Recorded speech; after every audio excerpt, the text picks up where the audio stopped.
Doctor గారు, మన ప్రతి బులెటిన్లో సామాజిక పురోభివృద్ధికి, మానవ కళ్యాణానికి తోడ్పడిన ఒక ప్రముఖ మహనీయుని గురించి చెప్పుకుంటున్నాం కదా. ఈసారి ఎవరి గురించి చెబుతున్నారు? ప్రిమిలా, రేషనలిజం, హ్యూమనిజం ఇవే మానవాభివృద్ధికి తోడ్పడతాయి.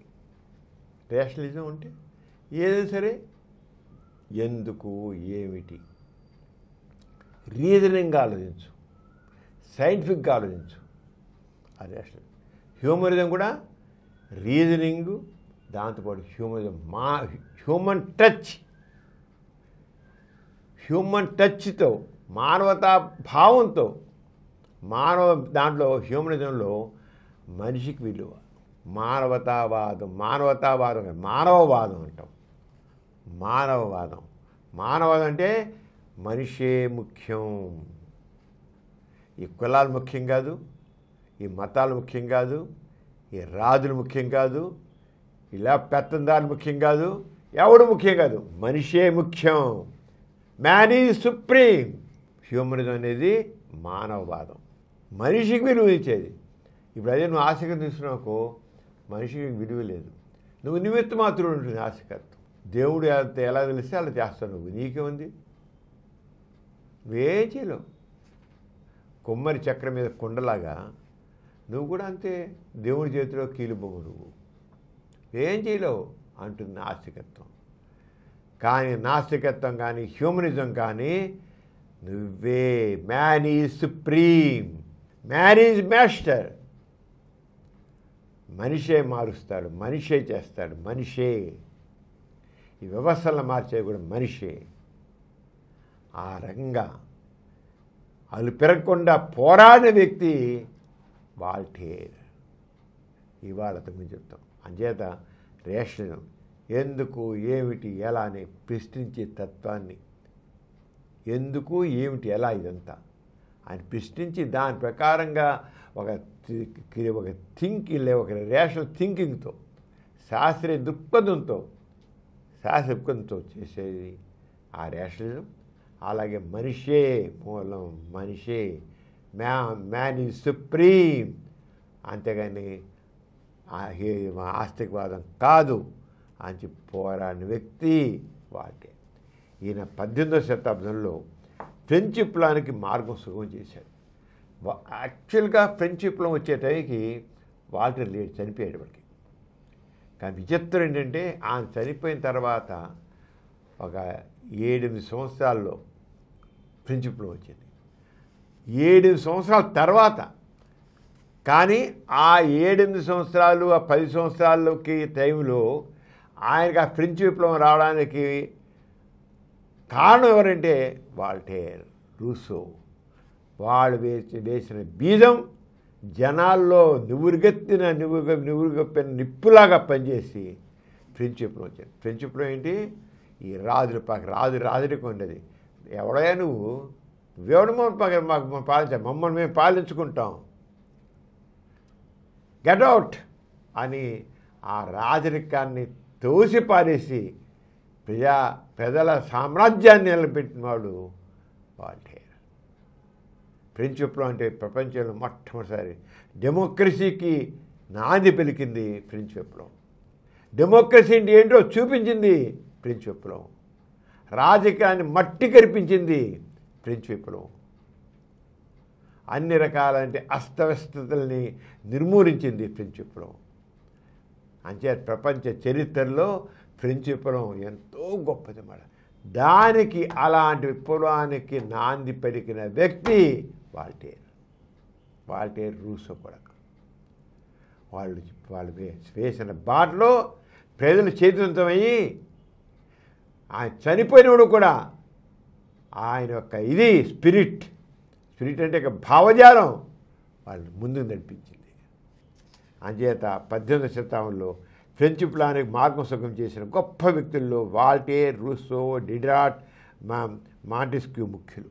వీరు ముఖ్యంగా వారు సాహిత్య, సంస్కృతి రంగాల్లో తీసుకొచ్చిన విప్లవం ఫ్రెంచ్ విప్లవానికి మార్గదర్శకం అయ్యింది. కానీ కేవలం మామూలుగా ఉపన్యాసం ఇవ్వడం కాదు, సాహిత్యం. అసలు ఎంత సాహిత్యం రాశాడు వాల్టేర్, ఇంత దక్కదు.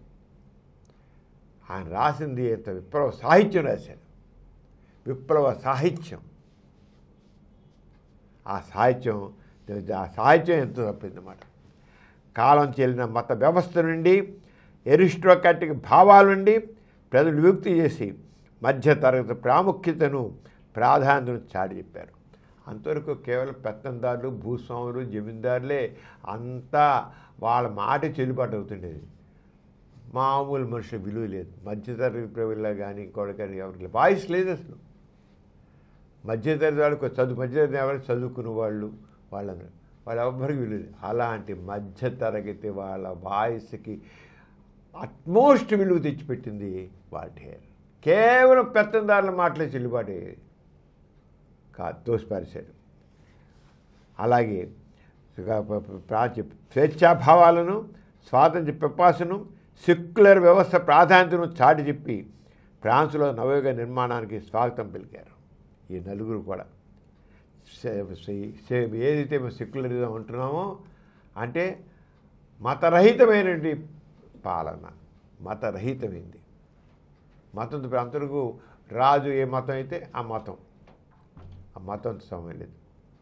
మతరహితమైన పాలన, సెక్యులరిజం, మతరహితమైన పాలనకి అక్కడ వచ్చేట్టు చేశారు.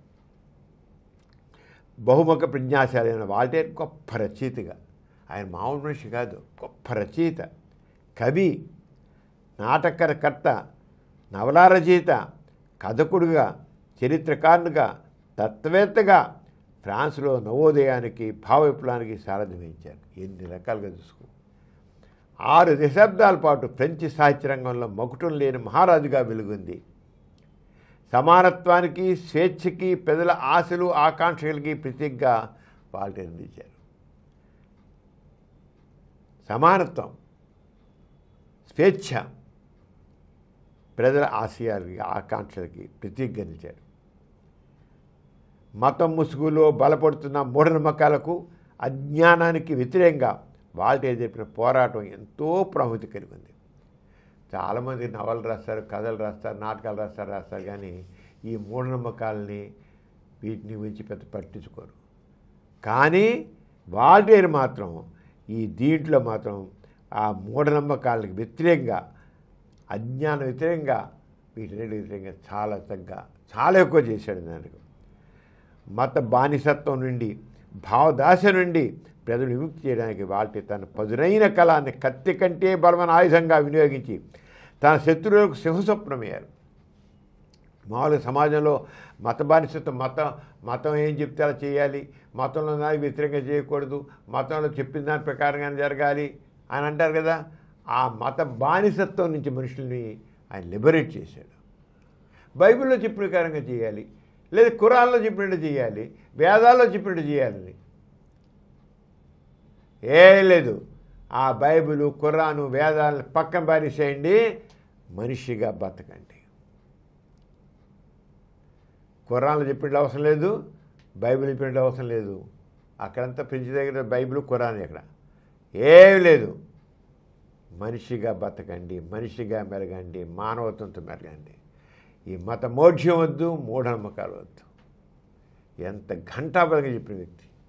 చాలామంది రచయితలు, కవులు, నాటకర్తలు, చరిత్రకారులు వీళ్ళెవరూ వాడి జోలికి పోరు, మోఢ్యాన్ని వ్యతిరేకంగా పోరు. అది దమ్ము ఉండదు. దానికి అప్పుడున్న మత వ్యవస్థ మీద తిరుగుబాటుకి దమ్ము ఉండదు చాలామందికి.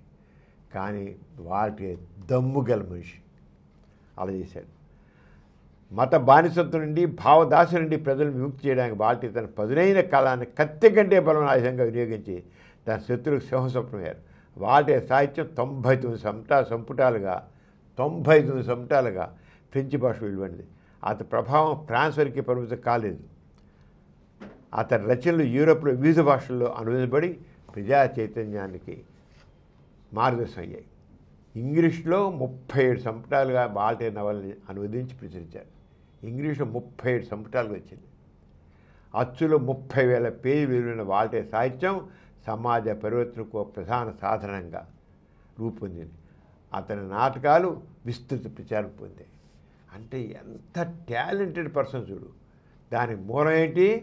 ఆవేదన.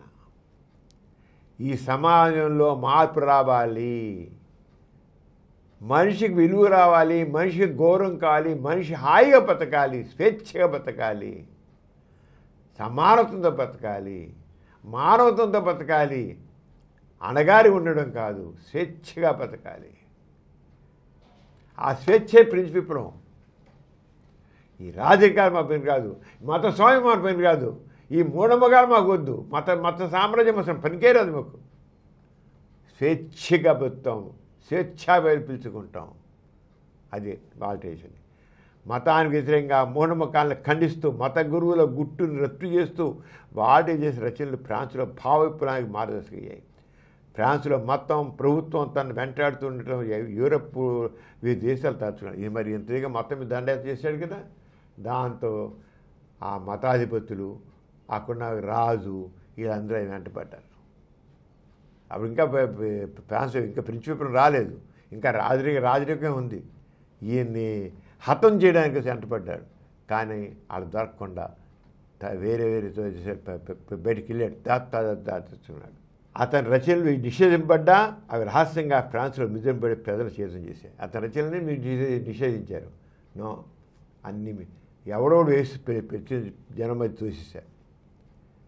మత సహనానికి, ప్రజాస్వామ్య విలువలకు, స్వేచ్ఛా సమానత్వానికి ప్రతీకగా నిలిచిన వాల్టేర్ ఫ్రెంచి ప్రజల హృదయాలు శాశ్వతస్థానం ఇచ్చారు. ఆనాటికి ఈనాటికి వాల్టేర్ 3 శతాబ్దాలైనా సరే వాల్టేర్ ఇంకా అలా ఉందా అంటే అది ప్రజలకు సంబంధించిన విషయం. ఎప్పుడైతే ప్రజలకు సంబంధించిన విషయాన్ని చూస్తారో ప్రజల గుండెల్లో శాశ్వతంగా స్థానం సంపాదిస్తారు. వాల్టేర్ అనేది అతని అసలు పేరు కాదు, ఫ్రాంకో మేరీ ఆరో అసలు పేరు. ఏంటి? ఫ్రాంకో మేరీ ఆరో అనేది అసలు పేరు. అయినా వాల్టేర్గా విశ్వవిఖ్యాతి చెందారు. ఆయన పెన్ నేమ్ అది వాల్టేర్ని. 1694లో ఫ్రాన్స్లో మధ్యతరగతి కుటుంబంలో జన్మించారు. మతం గురించి, రాజరికం గురించి వ్యంగ్యంగా మాట్లాడిన వాల్టేర్ ఎన్నో సంవత్సరాలు జైలు జీవితం గడిపాడు. మరి మతం గురించి విమర్శించాడు కదా, ఊరుకుంటారు మత గురువులు. అందులో ఆ రోజుల్లో రాజు మత గురువు ఇద్దరు సమానం, ఇద్దరు కుమ్మక్కయ్యేవాడు. రాజు మత గురువు వీళ్ళిద్దరు కలిసి రాజ్యం చేసేవాడు. మతం ఏం చెప్తే రాజు చేసేవాడు, రాజు అయితే మతం ఓకే తడుపేది. మతము రాజు, రాజరిక పాలన, రాజరికం మత వ్యవస్థ ఆ రెండు కలిసి వెళ్ళేవి. అందుచేత ఆయన్ని జైల్లో పెట్టారు. జైల్లో ఉన్నప్పుడే ఎన్నో గొప్ప నాటకాలు రాశాడు. జైలు నుంచి విడుదల కావగానే మళ్ళీ వెంటనే విదేశాలు దాచుకున్నాడు. స్విట్జర్లాండ్, జర్మనీ, ఫ్రాన్స్ సరిహద్దులో 20 సంవత్సరాలు నివసించారు.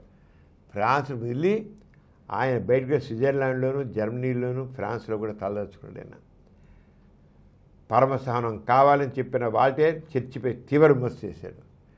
చర్చి మరి ఇతర మతాలను ఒప్పుకోదు కదా, కేవలం మా క్రిస్టియానిటీ సుప్రీం మా మతం అనేవాడు. పనికిరాదు అన్నాడు ఆయన.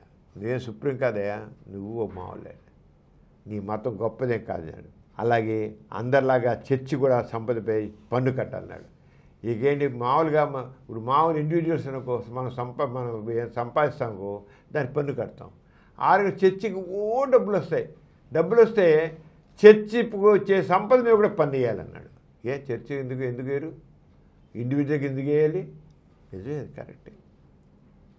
అక్కడేమో వీళ్ళందరూ చేస్తారంటే చాలా ధనికులు పెంచేసేది వాళ్ళ డబ్బులు కట్టకుండా, పన్ను కట్టకుండా చర్చికి ఇచ్చి ఇండైరెక్ట్గా మళ్ళీ దానికి లాభాలు ఇంకో రూపంలో పొందుతుంటారు.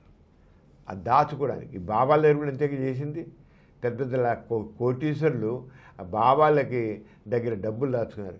ఎవరు వెళ్ళి బాబా గారిని వెళ్ళి ఎక్కడ ఇన్కమ్ ట్యాక్స్ వాడు వెళ్ళాక వాడు వెళ్ళి మూర్ఖుడు కాదు, వీడు ఇన్కమ్ ట్యాక్స్ వాడు వెళ్ళి చాటా ప్రమాణం చేయడానికి బాబాలకి పెద్ద పెద్ద బాబాలందరూ దగ్గర కోటీశ్వరులు డబ్బులు దాచుకుంటారు. వాళ్ళందరూ ఈ కోటీశ్వరులకి, ఈ స్మగ్లర్లకి బాబాలు ఒక షెల్టరు. అందరు బాబాలు ఒక్కడి కాదు, పెద్ద పేరున్న బాబాలందరూ కూడా స్మగ్లర్స్కి, కోటీశ్వరులకి ఒక పెద్ద షెల్టర్. అలాగే మతం ఏ రంగం చేస్తుంది వాడు చెప్పడం కబుర్లు మతోపదేశాలు ఇస్తుంటారు. చేసేంత వాళ్ళు రెండు పక్కల పబ్బం గడుపుకుంటారు, వీళ్ళందరికీ రెస్ట్ ఇస్తుంటారు. మరి పెద్ద కోటీసులో డబ్బులు ఇస్తున్నారు కదా, ఆ డబ్బులు తీయడం సామ్రాజ్యం మత సామ్రాజ్యాన్ని, బాబాల సామ్రాజ్యాన్ని నెలకొల్పుకుంటారు. బాబాల సామ్రాజ్యం ఇదంతా వాటిని బట్టబెల్లి చేశారు. అందరిలాగా చర్చి కూడా సంపద పన్ను కట్టాలన్నాడు. మత గురువులు, మాతాశ్రాయాలు, సోమరిపోతులు నిలయాలన్నాడు. నిజమే, ఆశ్రమాలు ఉండేదంటే సోమరిపోతులే. ఏ పని చేయకుండా ఇటు కూర్చొని భజన చేసి కూర్చుంటారు, ఊరికి తిండి కూర్చుంటారు. మత నమ్మకాల్ని, మత అజ్ఞానానికి వ్యతిరేకంగా వాటి నడిపిన ఉద్యమం విస్తృతంగా ప్రచారం పొందింది. ఆ కాలంలో ఫ్రాన్స్లో ఎవరైనా ప్రొటెస్టెంట్ మతాన్ని అనుసరిస్తే ఉరి తీసేవారు. ఇప్పుడు క్యాథలిక్ను ప్రొటెస్టెంట్ 2 రకాలు ఉన్నాయి కదా. ప్రొటెస్టెంట్ ఉండేవాళ్ళు ఉంటే మాత్రం ఉరి తీసేవాళ్ళు, అనడానికి వీల్లేదు. మతమోఢ్యం అధికంగా ఉన్న ఫ్రాన్స్లో మార్పు తీసుకురావడానికి వాల్టర్ ఎంతో కష్టపడాల్సి. చూసుకో ఎంత మతమోఢ్యం ఉందో. క్యాథలిక్స్, ప్రొటెస్టెంట్స్ అని ఉండే. ఆ ప్రొటెస్టాంట్స్ అని ఎవరైనా చెప్పుకున్నాడా అయిపోయాడు, మరి ఉరి తీసిపరిచేవాడు. అలాంటి చోట వాల్టేరు ఏ రకం విప్లవం సృష్టించాడో చూసుకో. దాంట్లో సృష్టించిన ఫ్రెంచ్ విప్లవం. తన జీవిత చర్మాంకంలో 83 సంవత్సరాల వయసులో ఫ్రాన్స్ రాజధాని పారిస్లో అడుగుపెట్టాడు. 20 సంవత్సరాలు బయట ఉంది. 83 సంవత్సరాల వయసులో మళ్ళీ తిరిగి ప్యారిస్లో అడుగుపెట్టాడు. తన స్వదేశానికి తిరిగి వచ్చిన 3 నెలలకు 1878 మే 30న వాల్టేర్ మరణించాడు. వాల్టేర్ చనిపోయిన తర్వాత ఏ శ్మశానంలోనూ అతన్ని కన్నం చేయనివ్వలేదు.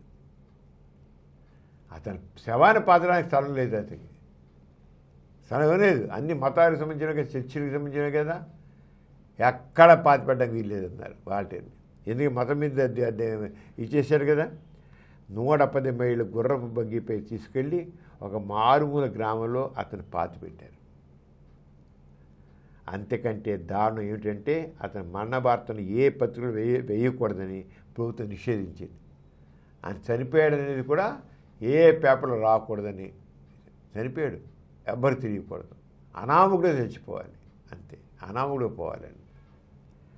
ఫ్రెంచి అకాడమీలో అతని సభను జరపడానికి కూడా ఫ్రెంచి అకాడమీ పసార్ లూయి నిషేధించారు. ఎవరు సానుభూతి సభ కూడా లేదు. అయితే ఫ్రెంచ్ విప్లవం వచ్చిన అనంతరం వాల్టేర్ అస్థికలను పెద్ద ఊరేపుగా పారిస్ వచ్చారు. ఫ్రెంచ్ విప్లవం చేయడం మనం మార్పు వచ్చాం కదా, రాజులు పోయారు, పోపులు పోయారు, అందరూ పోయారు, ప్రజాస్వామ్యం వచ్చింది కదా, అటు పెద్ద ఊరేపు తీసుకొచ్చారు. సఘోరంగా వాల్టేర్ రూసో సమాధానం నిర్మించారు అక్కడ ప్యారిస్లో. వాల్టేర్ రూసో ఇచ్చారు. కానీ ఇక్కడ అసలు కథ మళ్ళీ కథ అడ్డం తిరిగింది. ఫ్రెంచ్ విప్లవం అనంతరం రాజరికం తిరిగి రావడంతో వారి ఎముకలు తవ్వి ఎక్కడ తవ్వి పారేశారు. ఇంత ప్రజాస్వామ్యం వస్తే మళ్ళీ మతవాదులు, రాజులు కలిసి ప్రజాస్వామ్యాన్ని మట్టుబెట్టి మళ్ళీ రాజరికం వచ్చింది. అది ఫ్రెంచ్ విప్లవం ఫెయిల్యూర్. అక్కడ సక్సెస్ మళ్ళీ అక్కడ మళ్ళీ చెప్పనే ఈ పెత్తందారులు వాళ్ళ బలంతో, వాళ్ళ కండ కావడంతో ఏదైనా అణిచిపారేస్తారు. ఆ రంగా ఆ రాజులు, ఆ మతాధిపతులు వాళ్ళు మళ్ళీ హోల్డ్ చేసుకున్నారు. పోయిన దాన్ని మళ్ళీ సంపాదించారు. ఏం చేశారు, అతను తిరిగి రావడంతో అతన్ని పాతిపెట్టారు, పారిస్లో పెట్టారు. మళ్ళీ తీసుకు అతను ఎముకలు చేశారు, ఆ ఎముకలు తీసి బయట పారేశారు. ఉండంగి లేదు పారిస్లో. రూసో వాల్టేర్ సంబంధించిన ఏ మాత్రం ఉండంగి లేదు. రాజు మతం ఎంత వద్దన్నా వాల్టేర్ ఖ్యాతి వాళ్ళు ఎంత చేసినారే వాల్టేర్ ఖ్యాతి దశ దిశలా వ్యాప్తి చెందింది. అతని రచనలు విప్లవ సాధనాలు అయ్యాయి. 1817, 1829 మధ్యలో 30 లక్షల కాపీలు ఫ్రాన్స్లో అమ్ముడయ్యాయి. 1817 నుంచి 19 మధ్య 30 లక్షలు వాల్టేర్ కనిపిస్తున్నాయి. దేశాల్లో వాల్టేర్ ప్రతిష్ట మిగిలించింది. ప్రముఖ చరిత్రకారుడు విల్ డ్యూరాంట్ యూరోప్లో వచ్చిన మార్పులు పరమ సహనానికి, సెక్యులరిజానికి, ప్రజాస్వామిక భావాలు ప్రత్యేకంగా పేర్కొన్నారు. అప్పుడు మళ్ళీ వచ్చింది కానీ అది తక్కిన చోట్ల సెక్యులరిజం రావడానికి, ప్రజాస్వామ్యం రావడానికి తోడ్పడింది. అక్కడ రాజకీయం రావచ్చు, కానీ ఇతర చోట్ల మాత్రం మళ్ళీ ప్రజాస్వామ్యం రావడానికి, సెక్యులరిజం రాగేది. సైన్స్కు, శాస్త్రదృష్టికి మార్గదర్శకులు అయ్యారు. మూఢనమ్మకాలను చేరించి సాహిత్యం ద్వారా సమాజ పరిస్థితి విశిష్ట కృషి చెప్పిన మహనీయుడు వాల్టే. వాటి ఒక వ్యక్తి మాత్రమే కాదు, సెక్యులర్ వ్యవస్థకు మౌఢ్యంపై తిరుగుబాటుకు చిహ్నం. తన భావాలు రచన ద్వారా నవయుగకర్తగా వాల్టే ప్రజల హృదయాల్లో శాశ్వతాన్ని పొందారు. అంచేత చేయవచ్చు. కానీ అంటే ఎంత ఒక మార్పు చెయ్యాలంటే ఎన్ని వ్యతిరేకతలు ఎదుర్కోవచ్చు, ఎంత గట్టిగా నిలబడాలి, వారికి ఎంత కసి చూడు. ఒక మార్పు కోసం చేసిన వాల్టేర్ని మళ్ళీ తీసేసి అది ఎముకల్ని కూడా తీసి పక్కన విసిరిపారేశారంటే ఆ రాజులు మతాధిపతులు ఒక మార్పు అంటే భరించలేరు. ఆ మార్పు దేనికోసం? మానవ సమానత్వం కోసం. ఆ రంగా ఆయన చేసింది. ఆయన వాల్టే ఒక యుగకర్త. వీళ్ళేనమ్మా మార్పుకి ఆద్యులు.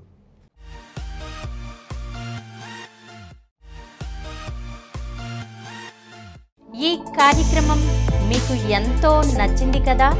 ఇటువంటి మరిన్ని వీడియోల కోసం అనతి కాలంలోనే 20 కోట్లకు పైగా వ్యూస్ సాధించిన సమరం ఛానల్ సమర్పించు పాజిటివ్ ఎథియిజం తెలుగు ఛానల్కు సబ్స్క్రైబ్ చేయండి, లైక్ చేయండి, మీ ఫ్రెండ్స్కి షేర్ చేయండి. అలాగే ప్రక్కనున్న గంట సింబల్ని ప్రెస్ చేయడం మర్చిపోకండి.